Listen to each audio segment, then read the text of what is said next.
let's do a little chit-chat about volume.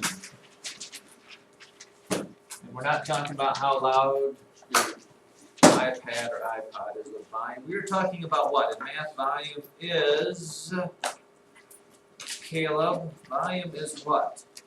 If you had to describe somebody what volume is in math, if area is how many squares something is, volume is how many cubes. How many cubes of a certain size? How many cubes of something? And remember, it's all relative because you can have a cubic, I can't even draw it. You can have a cubic centimeter that looks no more than like that. You can have a cubic inch that's a lot bigger like this. You can have a cubic foot that's 1 foot by 1 foot by 1 foot. Okay, it's all relative there. But here is the deal. Since you were in probably 5th grade or maybe even 6th grade, the formula for volume of a rectangular prism or a box, ladies and gentlemen, if you remember this. Let's say this box is 8 inches by 4 inches by 2 inches. Who remembers what the formula for volume was? Anybody? Just not done a very good little deal on that one. Maggie? Yeah, length times width times height, which were just the 3 dimensions. So the volume equals 8 times 4 times 2, and you get what, 64 cubic inches. Okay. Well, children, unfortunately for you, this, by the way, still works for rectangular prisms. And feel free to use that for rectangular prisms. Okay, this is what you should have highlighted. If it is in fact a box that has 6 sides that are all like that, that's perfectly okay. But now that you are in the upper level of mathematics, we have a new formula that goes for all prisms. All prisms. Okay, this is a certain type, this is a rectangular prism. Remember, we have all sorts of prisms. You have a triangular prism. Here's my triangle. Looks like this a little bit. Wow. Okay, that formula does not work for a triangular prism. So we have to use this, and here it is. Volume, you'll like this. Volume equals capital B. My pen starts working again. Capital B times H. Doesn't that look simple? Yeah. Well, unfortunately, it's a little deeper than that. The capital B, does anybody know what that capital B stands for? Base. Not just the base, but the area of the base. And the letter H stands for, it's the height, but what you have to remember about the height is that the height is perpendicular to the base. And I shall show you. Okay, so I am going to redraw that triangle because I don't like it. The triangular prism looked like this.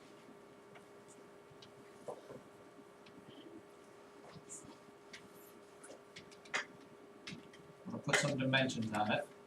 Let's say this is what? Let's go 4 centimeters. This is maybe 10 centimeters. This is maybe 6 centimeters, and this is maybe 4, 6, 8 centimeters, just for fun. Okay. And again, you need to write this formula down and fill in the blanks. The volume.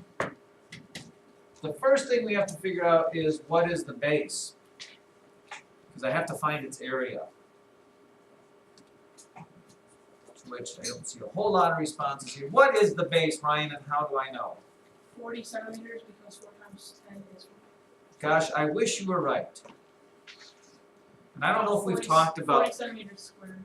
I still wish you were right. And I don't know if we've talked about this before, but does the loaf of bread theory ring a bell to you? Yes. Do you remember the loaf of bread theory? Yes. No. All right, let's go over this. Okay, we always think of base as what it's setting on, the bottom of something, but in math that's not always the case. If you're looking at a three-dimensional shape, especially with these prisms, the base is the shape where if it was a loaf of bread, how would you slice it so that you get an identical piece of bread? So when you're making your peanut butter and jelly sandwich, you put your peanut butter on both slabs of the bread and then put jelly on top and put the two slabs on top of each other. Those pieces need to match up, otherwise you get peanut butter and jelly falling over the side. If this is my loaf of bread, how am I going to slice it and what shape will I get every time when I slice it so that I get all those shapes? It is. It's a triangle, and that's the reason I called it a triangular prism. So the area of this, the base of this shape is the triangle, so I need to find the area of the triangle. I'll just abbreviate there. And that I have to, and here's where things get a little confusing, Dave. Don't lose me on this one. Then I have to multiply that area by the height of the shape. Now what is the height of the shape? And this is not obvious either, except I gave you the clue. The height has to be the number that's perpendicular to the base.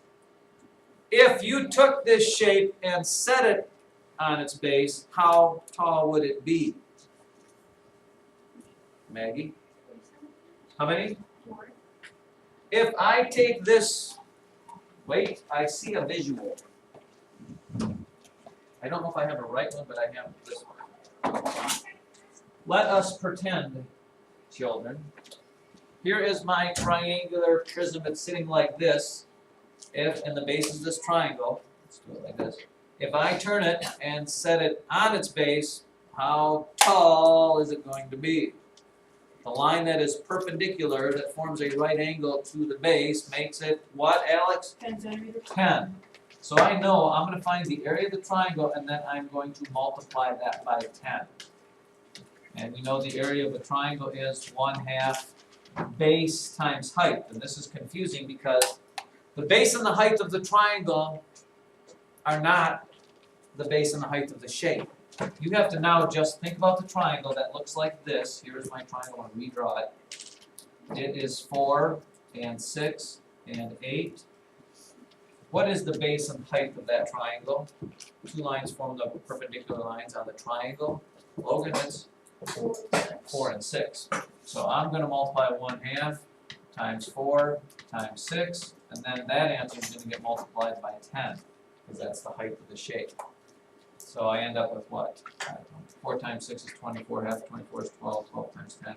You end up with 120 centimeters cubed for the volume. And it's kind of confusing, and that's why people, you need to draw this stuff all out. Okay, this is not something you can sit down and go through all the steps and keep it in your head and keep it straight. Some of you are under the delusion that you can. I'm here to tell you, probably not. Some of you, yes. Now, here is something else that it might look like. Here is another deal. What if my shape looks like this? And I really should do it out of the book. The beauty of math is not only do you get a mathematical experience, but you also get an adventure in drawing.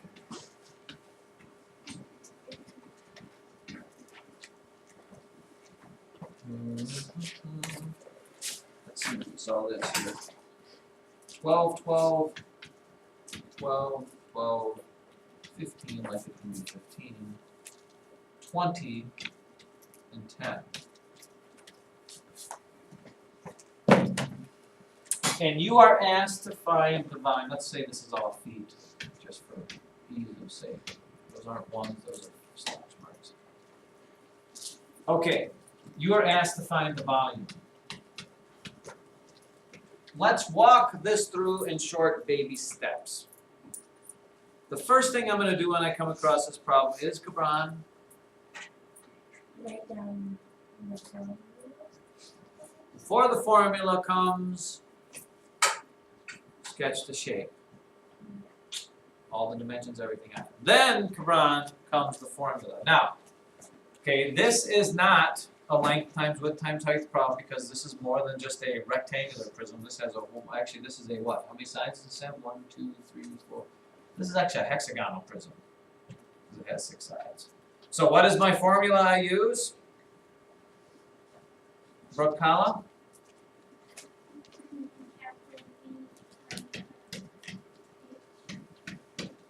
I should probably make it a small h. Now, at this point, children, I am going to ask you to do this. Volume equals area of the base.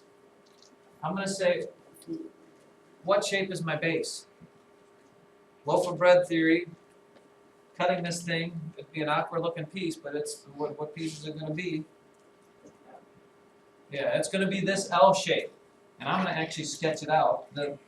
It's going to be, the base is this shape right here. It's this L shape, because this is, if you cut it, you're always going to keep getting that L shape.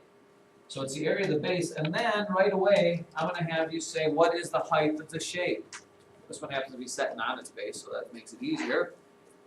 Perpendicular to the base, Alex, it's 10. So your only job, toughest part of this problem is you need to find the area of this shape right here. And maybe it would help you to redraw it off to the side so you don't get confused on it. I'll redraw it right here. It's an L shape. I don't know if I sketched it out quite. I know that this is 12. This is 12.